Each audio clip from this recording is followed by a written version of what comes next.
হচ্ছে, যার মধ্য দিয়ে বাংলাদেশের শ্রমিকরা শুধু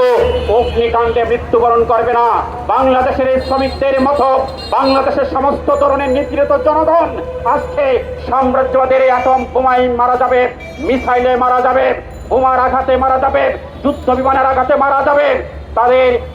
আগ্নেয়াস্ত্রের আঘাতে মারা যাবে। সুতরাং আমাদের এই দেশের শ্রমিক শ্রেণীর সংগ্রাম শুধু তার কর্মক্ষেত্রে নিরাপত্তা না, একই সাথে এই দেশের শ্রমিক শ্রেণীকে তার কর্মক্ষেত্রে নিরাপত্তার জন্য যেমন লড়াইয়ে নামতে হবে, তার রুটি রুজির সংগ্রামে নামতে হবে, মজুরি বৃদ্ধির সংগ্রামে নামতে হবে, ঠিক একই সাথে এই দেশের শ্রমিক কৃষক জনগণকে এই দেশের ভূখণ্ডকে রক্ষা করার জন্য, এই দেশের জননিরাপত্তার জন্য